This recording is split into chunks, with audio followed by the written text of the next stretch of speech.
When we think of prisons today, we imagine cold but orderly cells. Iron bars, guards on duty, and rules that maintain structure. That is a modern, almost civilized vision of imprisonment.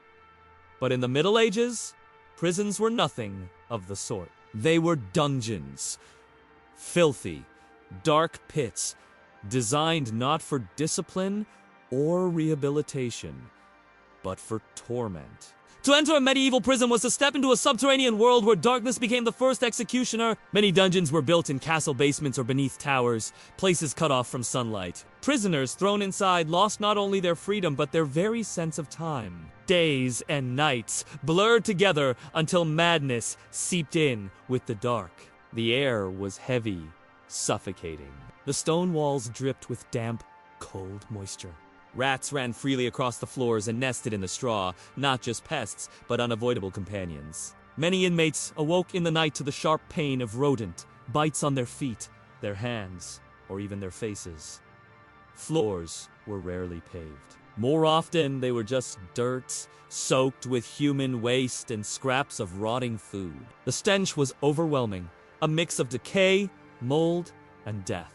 Visitors who dared descend could hardly last a few minutes inside.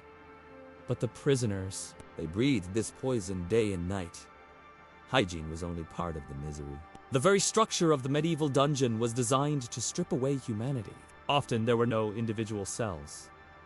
Dozens of men and women, guilty and innocent alike, were crammed together. Thieves, debtors, political prisoners, all rotted side by side, many never even receiving a trial.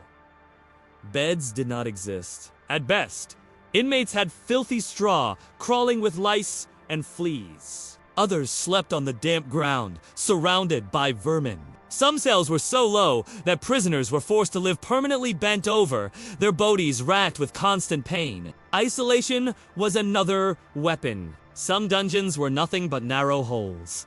Pits so small, one could barely move. In that crushing silence, sanity unraveled. Prisoners forgotten in these tombs often emerged broken, if they emerged at all. Then there were the private prisons controlled by nobles or even the church. Here, cruelty varied by the whims of the master. Some used their dungeons not just for punishment but for amusement, to humiliate rivals or experiment with suffering. Prison was not just a sentence. It was a performance of domination. Food was scarce. In many towns, prisoners depended on relatives to deliver meals. Without help, they starved or survived on scraps thrown by guards. The weak died quickly, their corpses left to rot beside the living, until someone bothered to drag them out. Darkness, filth, hunger, and cold were weapons of silence. The dungeon was not meant merely to confine, but to break both body and spirit. And it worked. Strong men emerged as shadows of themselves.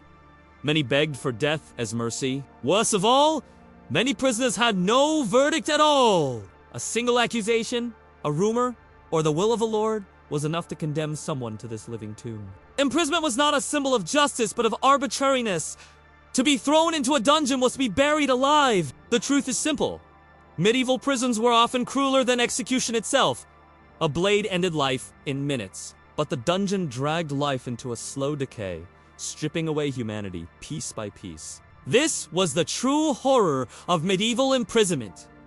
Not the whip, not the executioner's axe, but existence itself in a place built to destroy. Darkness was the first sentence, and for many, the last. If the dungeon itself did not break you, the food surely would. In medieval prisons, starvation was not the exception.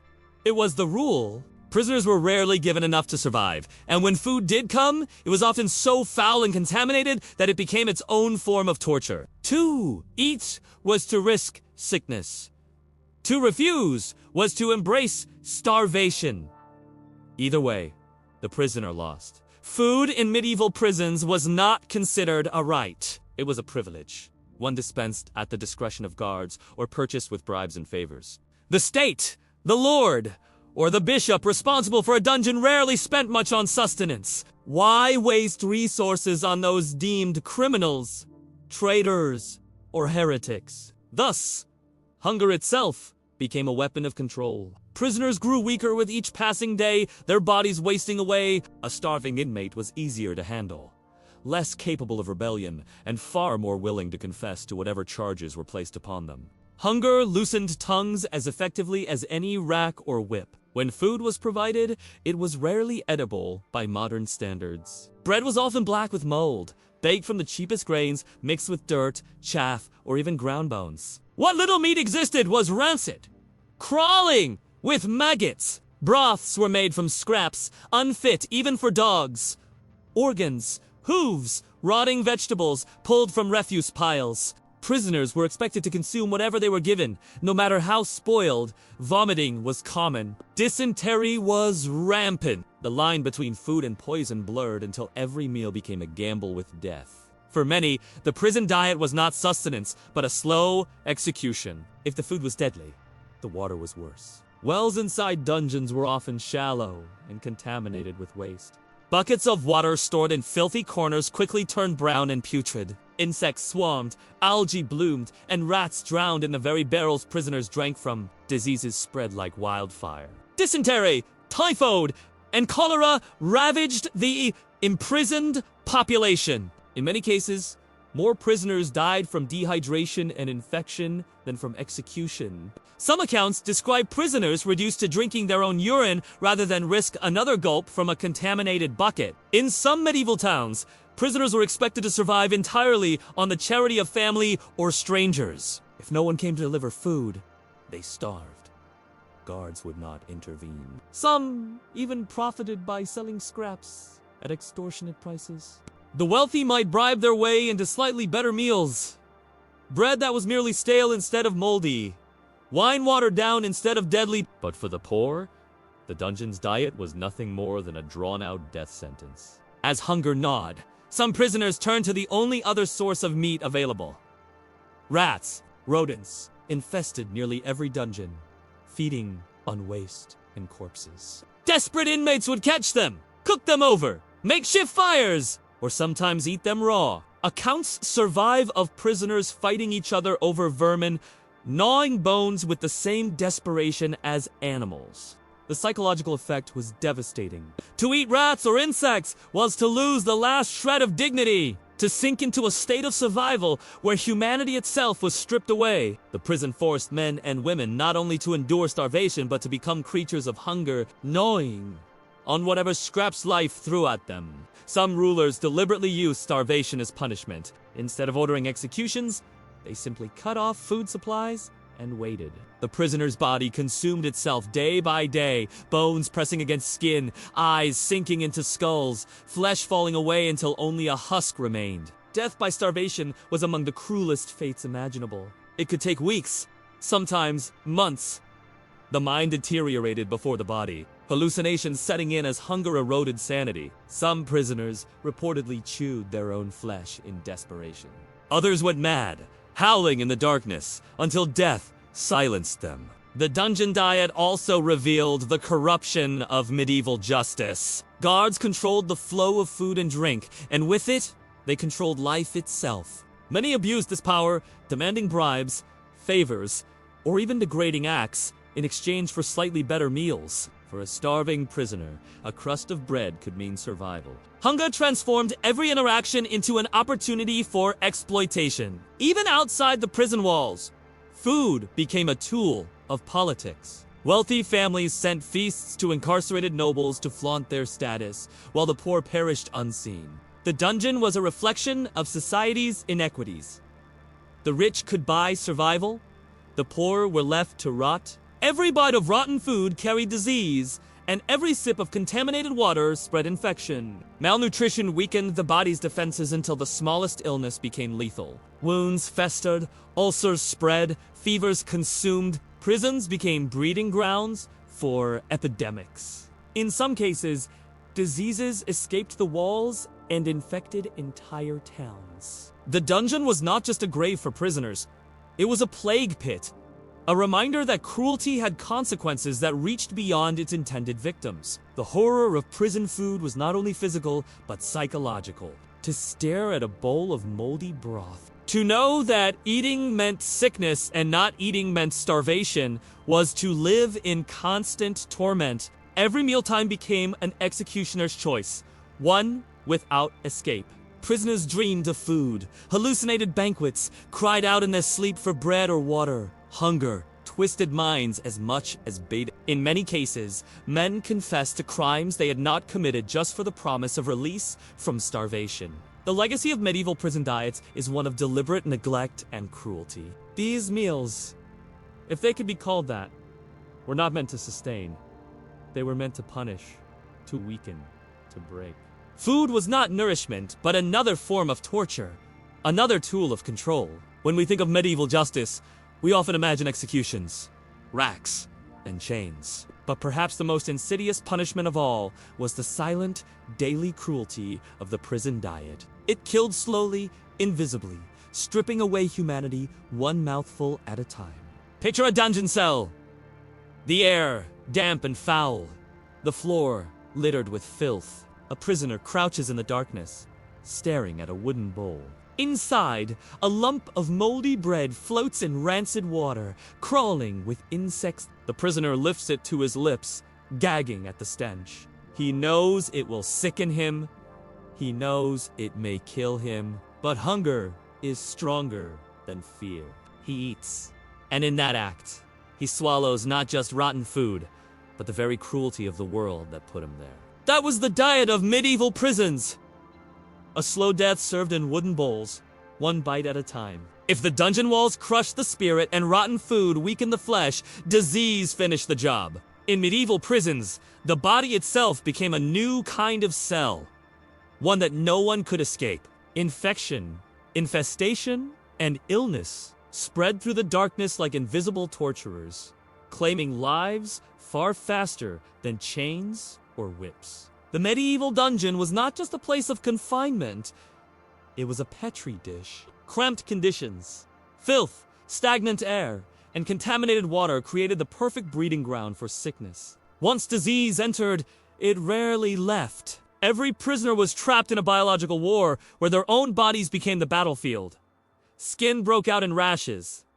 Open wounds festered. Lice and fleas gnawed constantly, spreading fevers and plague. Even the strongest men and women became shells of themselves in weeks, their bodies consumed by forces they could not see but could always feel. No symbol of medieval prisons is more infamous than the rat. They ran freely through cells, gnawed on corpses, and even shared food bowls with prisoners. But worse than their bites were the parasites they carried. Fleas and lice, thriving in filthy straw bedding and on unwashed skin, spread diseases with terrifying speed. The plague itself, the Black Death that wiped out millions across Europe, was carried by fleas that thrived in exactly such environments. Imagine a single prison cell infested with dozens of rats, each rat crawling with fleas. A bite was enough to doom a prisoner to fever, swelling, delirium, and death. In this sense, many dungeons became death traps, not because of executions, but because they incubated epidemics. A prison sentence could easily become a plague sentence. Parasites made even the smallest scratch into agony. Bed sores turned septic. Insects burrowed into wounds. Prisoners often scratched themselves raw in desperation, their nails tearing at their own flesh. Scabies, caused by microscopic mites, spread quickly in such filthy conditions. Entire groups of prisoners lived with itching so severe they bled nightly from scratching. Others developed ulcers that never healed, their flesh rotting as infection devoured them alive. The body, under constant attack, became a prison of pain. Even without chains, the prisoner could never escape. Because their tormentor was inside their very skin, no disease was more feared in dungeons than spread by contaminated food and water. It reduced prisoners to constant vomiting and diarrhea. Their bodies drained of life faster than they could replenish it. The stench of dysentery filled the air of every prison, combining with the filth of unwashed bodies and decomposing corpses. Prisoners grew skeletal within weeks, their eyes sunken, their skin stretched tight over bone. Death came slowly, not as a violent end, but as a steady withering away. Typhoid and other fevers thrived in prisons. With no medical care, a simple fever could spiral into delirium. Prisoners burned with heat, hallucinated demons in the dark, and screamed through endless nights until silence finally claimed them. The line between illness and madness blurred. Infected wounds brought on septic fevers that clouded the mind. Starvation caused hallucinations. Darkness warped perception. The sick often lost their grip on reality, babbling nonsense or clawing at their own skin. In this sense, the dungeon did not just destroy the body. It dismantled the mind. Every disease left its mark on the air. Visitors described dungeons where the stench of decay was overwhelming. A mix of feces, urine, blood, pus, and rotting flesh. Corpses left uncollected mingled with the living, spreading infection as prisoners slept beside death itself. The smell was so foul that even hardened guards sometimes avoided entering. For the prisoners, however, there was no escape.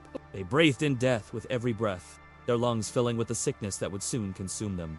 The worst part of medieval prison disease was that death itself was contagious. One prisoner coughing in the dark could doom dozens. One corpse left to rot in a crowded cell could infect every soul within. Epidemics that swept through towns often began in the dungeons. The prisons were reservoirs of pestilence, their filth spilling into the streets as infected prisoners were released or as vermin spread disease beyond the walls. The suffering of the imprisoned thus poisoned entire communities. Some prisoners believed disease was divine punishment, God's way of cleansing the sinful. Others prayed desperately for miracles, clutching rosaries with skeletal hands while fever consumed them.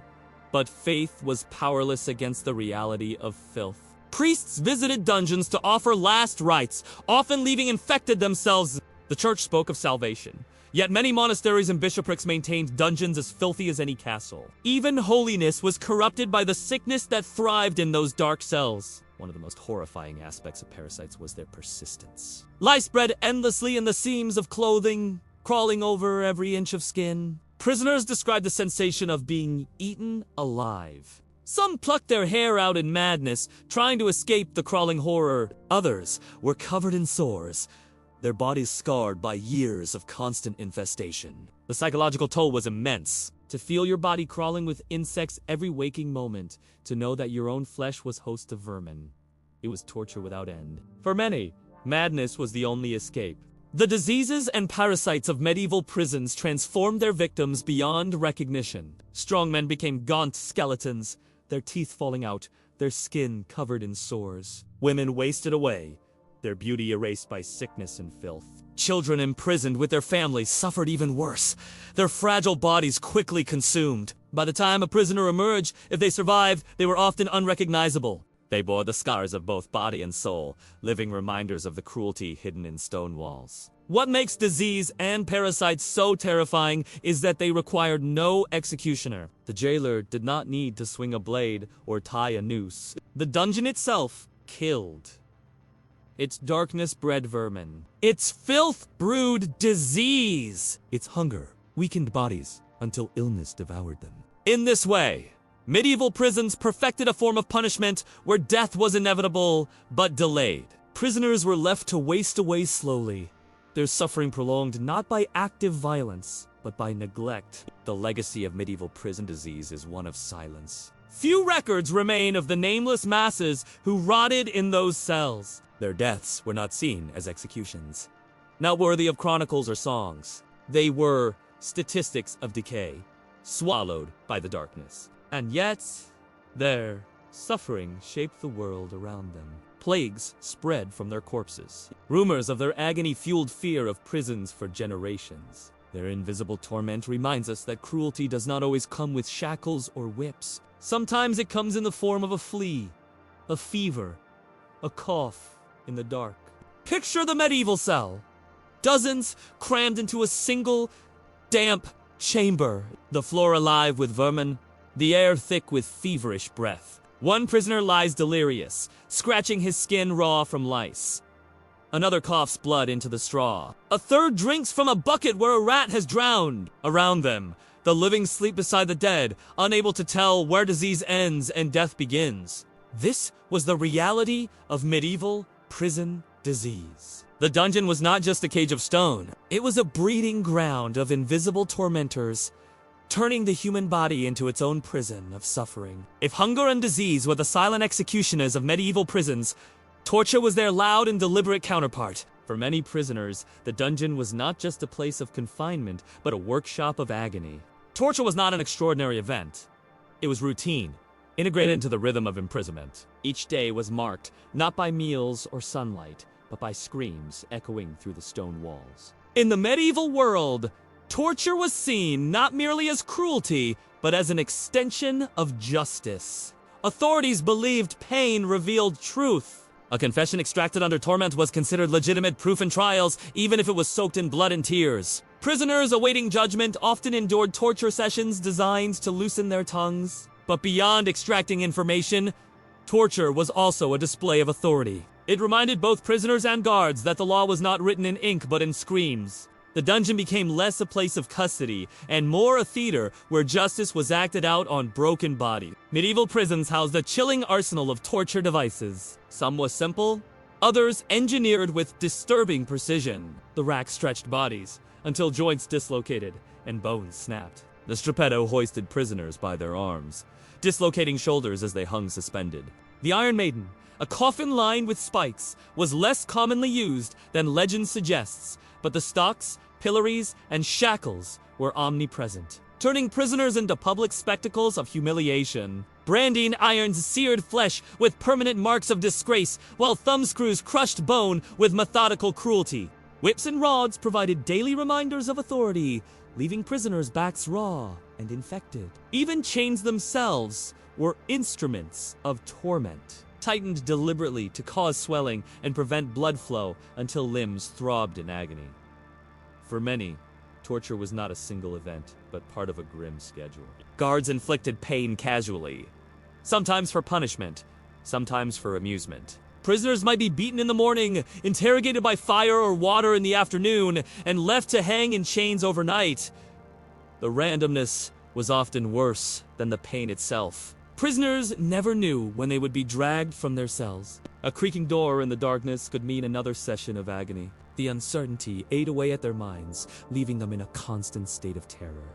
Not all torments required devices. Psychological cruelty was just as devastating. Prisoners were threatened with execution repeatedly, forced to watch others tortured or killed, or made to sit in silence knowing their turn would come. Isolation was used as a weapon! Some prisoners were kept in solitary pits so narrow they could not stand, left in silence until madness set in. Others were forced into humiliating positions, chained naked before guards and fellow inmates. Sleep deprivation was common, with guards waking prisoners at irregular hours or forcing them to stand for days on end. The mind cracked long before the body. Many confessed to crimes they had not committed, simply to make the agony stop. Others surrendered their sanity, laughing or babbling incoherently as their minds collapsed under the relentless strain. Perhaps the most grotesque aspect of medieval torture was its role as entertainment for guards, and sometimes even for nobles. The suffering of prisoners was a spectacle. Screams echoed, not just as warnings, but as diversions. Some lords invited guests to watch torture sessions as though they were performances. The pain of the imprisoned became another form of amusement, reinforcing the ruler's dominance and entertaining the elite with a chilling reminder of their power. Torture also became a source of profit. Guards often demanded bribes to lessen the severity of punishments. Wealthier prisoners could buy slightly less pain, while the poor endured the full cruelty of the dungeon. Even suffering had a price tag. The corruption extended further. Some guards tortured prisoners without reason, only to demand payment from desperate families to stop. Pain was not only a tool of justice, it was a business, and the prisoners' bodies were the currency. Daily life in medieval prisons was infused with casual violence. God struck prisoners for speaking out of turn, for failing to move quickly, or for no reason at all. Torture bled into routine discipline, until suffering was no longer exceptional but ordinary. Even meals became tools of cruelty. Food might be deliberately withheld or contaminated as punishment. Prisoners who disobeyed could be chained in stress positions for days. The dungeon was not just a prison. It was a machine designed to produce agony. Every prisoner had a breaking point. Some lasted days, others months, but all eventually succumbed. The endless cycle of physical pain and psychological terror reduced even the strongest to husks of despair. The goal was not always death. In fact, survival in torment was often the point. Authorities wanted prisoners broken but alive as examples to others. A man who confessed under torture, who emerged crippled and humiliated, served as a living warning. Defy the law, and you too will be destroyed. One of the most haunting aspects of medieval torture was its permanence. Bodies carried the marks forever. Dislocated joints, branded skin, missing fingers, limps. Every scar was a record of suffering, a biography written in pain.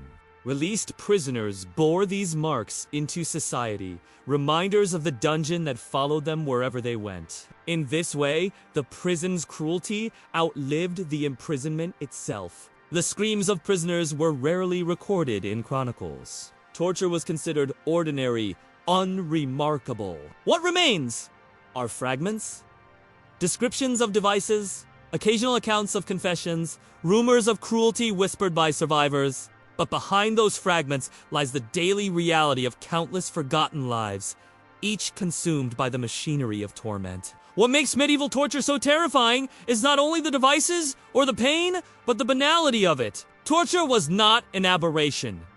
It was routine. It was woven into the fabric of prison life, as common as bread and water. The dungeon was not just a cage of stone, but a factory of suffering. And every cry that echoed within its walls served the same purpose: to remind the world outside that the law was written in pain and no one was beyond its reach. Picture the medieval dungeon at night. The air is thick with the stench of sweat and blood. A prisoner hangs by his arms, shoulders torn from their sockets. Another lies on the rack, bones stretched beyond their limits. In the darkness, others wait, listening, knowing their turn will come. This was the routine of medieval prisons. Not order, not justice, but horror made daily. The body was twisted, the mind broken, and the screams. The screams were endless. If medieval prisons were dungeons of hunger, disease, and torture, they were also marketplaces. Places where justice itself was bought and sold like any other commodity. Survival often depended less on innocence or guilt than on wealth, influence, and the willingness to pay. The dungeon was not only a theater of cruelty, but also an economy of despair, where corruption ruled and the poor were condemned twice. Once by the law, and once by poverty. In theory, the law was meant to be impartial. In practice, the prison revealed its true nature. Justice was a business. Bribes greased the hands of guards, magistrates, and even executioners. A wealthy prisoner could buy food, a bed of straw, lighter chains, or even early release. The poor, with nothing to offer, wasted away in filth until death came. This imbalance turned prison into a mirror of society itself. Nobles and merchants rarely suffered the full cruelty of imprisonment. Their gold bought mercy. The peasants, debtors, and the powerless were left to rot, their suffering invisible and their voices unheard. Guards held enormous power over life and death. They decided who ate and who starved, who was beaten and who was spared.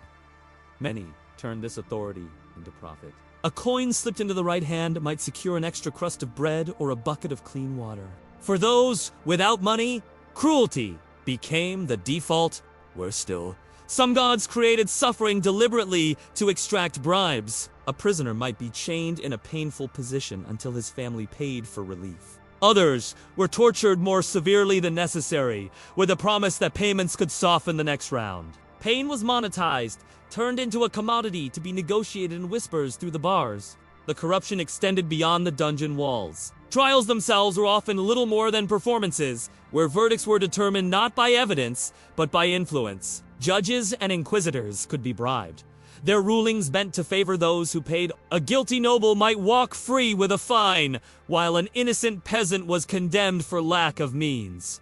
This system of bribery spread despair among the imprisoned. The law was not a path to freedom, but another chain. Prisoners learned quickly that their fate had already been decided, not by truth or God, but by wealth. Corruption also created opportunities for exploitation. Some nobles and officials accused rivals of crimes not because they believed them guilty, but because imprisonment offered a chance to extort wealth. A man thrown into a dungeon might spend all he owned in bribes just to survive, leaving him ruined even if he was eventually released. In this way, prison became less a place of justice and more a weapon.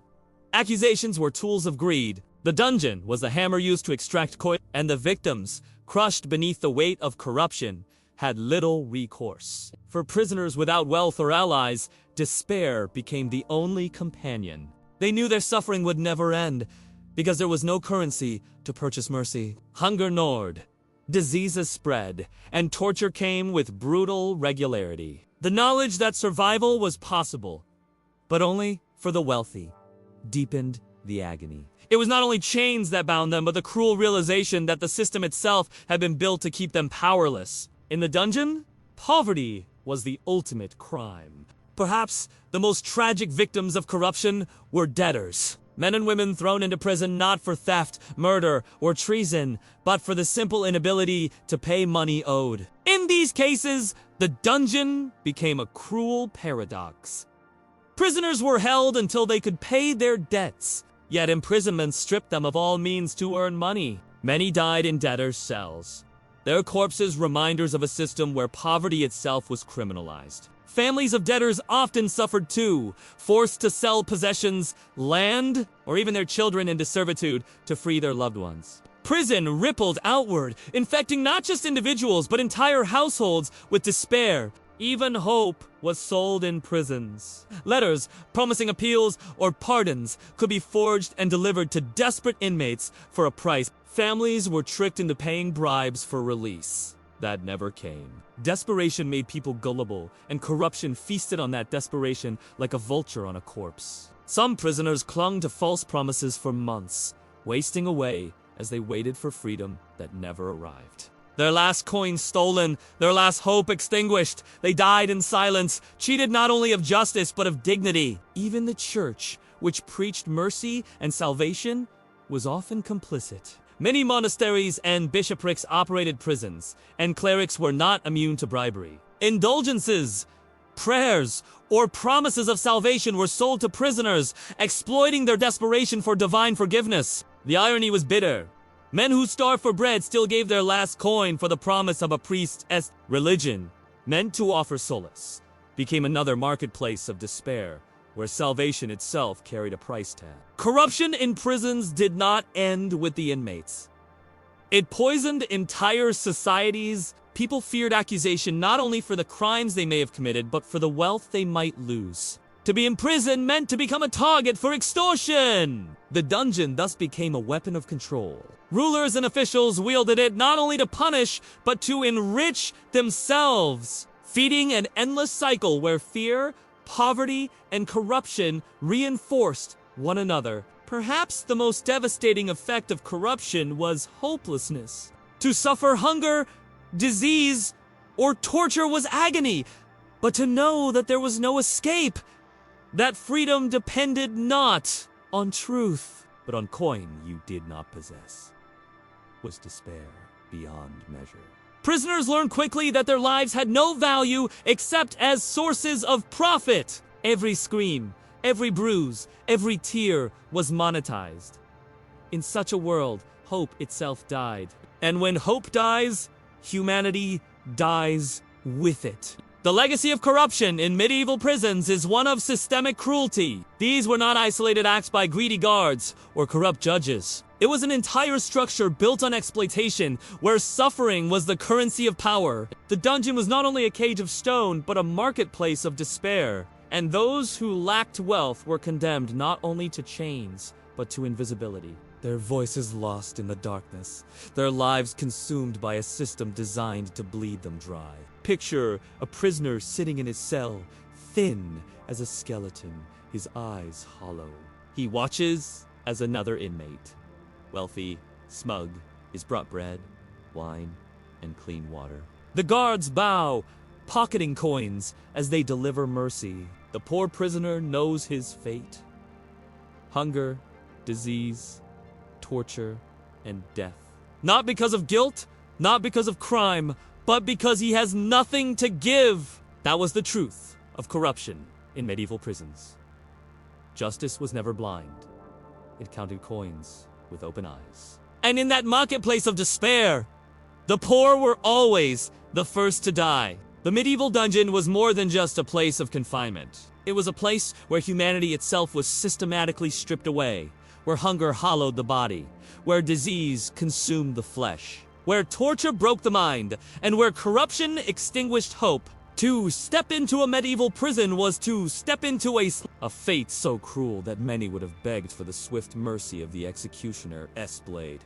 In the end, the true horror of these prisons was not merely in what they did to people, but in what they revealed about power, cruelty, and the fragility of human dignity. To die quickly on the battlefield or beneath the headsman's axe was terrifying, yes, but merciful compared to the fate of the imprisoned. Death ended suffering in a matter of moments. But the dungeon turned suffering into a lifestyle, a routine that stretched for weeks, months, sometimes years.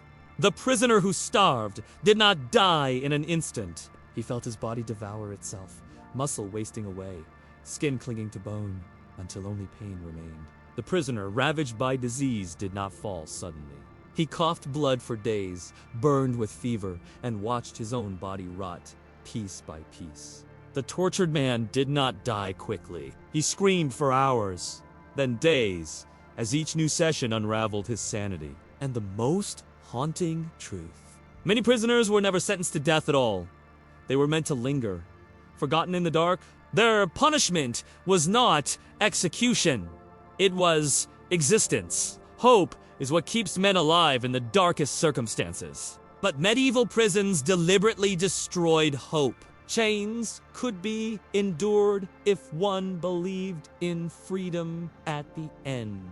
Hunger could be survived if one imagined a feast awaiting release. But when prisoners realized there would be no end, no justice, no relief, they were left with nothing but despair. Families abandoned them.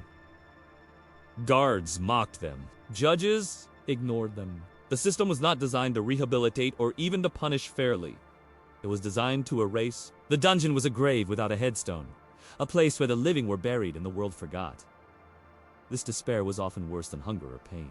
A man who no longer believes in tomorrow has already died, even if his body lingers on. Medieval prisons reveal something essential about power.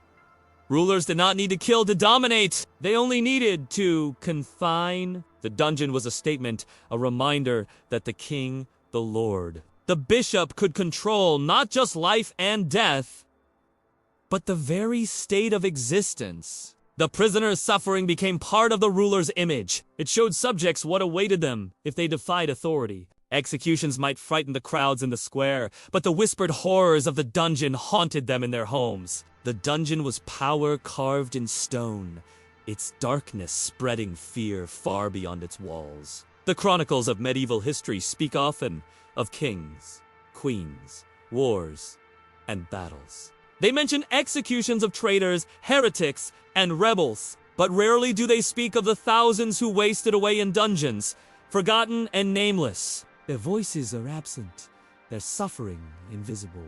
The silence is perhaps the cruelest legacy of all. We do not know their names, their crimes, or their stories. We only know the echo of their screams carried through the stones. They died without glory, without remembrance. The dungeon erased not only their bodies, but their place in history.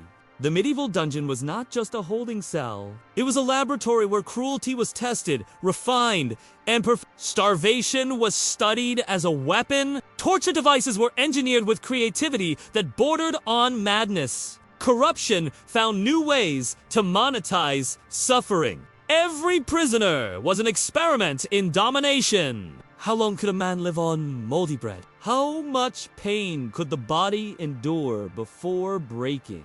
How much hope could be stripped before despair claimed the mind? These were not questions written in books, but lessons carved into flesh. The legacy of these prisons is not only their cruelty, but their influence. Many methods of punishment and imprisonment persisted for centuries, shaping systems of justice across Europe and beyond. The cruelty of the dungeon did not die with the Middle Ages.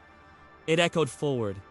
The prisoners who survived were never truly free. They carried their prisons with them in scars, nightmares, and broken spirits. A man who had lived in the dark could not walk in the light without fear.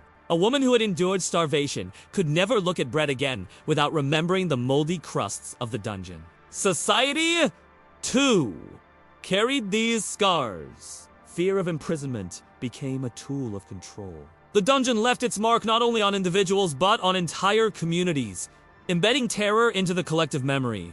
When we weigh the horrors of medieval prisons, we come to a chilling conclusion.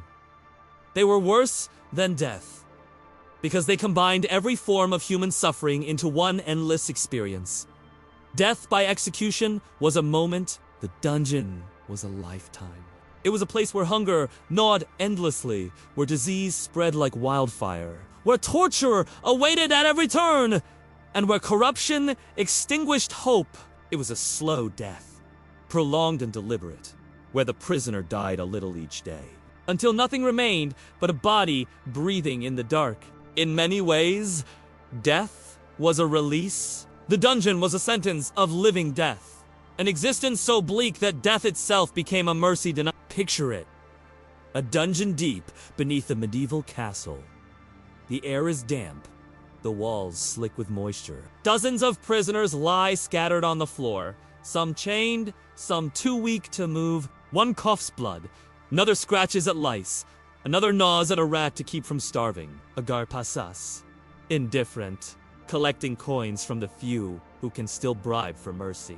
In the corner, a man whispers a prayer he no longer believes. He knows he will not leave alive. His name will be forgotten. His body will rot here, alongside countless others. And the world above will feast, dance, and laugh, never remembering the suffering buried beneath their feet. That was the truth of medieval prisons. They were not merely places of punishment, but tombs for the living, symbols of cruelty, and factories of despair. The legacy of medieval prisons endures as a warning. They remind us how power, unchecked, can twist justice into cruelty. How the walls of stone were less prisons than mirrors, reflecting the darkest instincts of mankind. They revealed that suffering can be normalized, that cruelty can be disguised as law, and that hope can be extinguished, not by blades, but by silence. Above all, they teach us that death is not always the worst fate. Sometimes the worst fate is to live without freedom, without dignity, without hope. To live in a prison where the walls close in not just on your body, but on your very humanity. That is why medieval prisons were worse than death.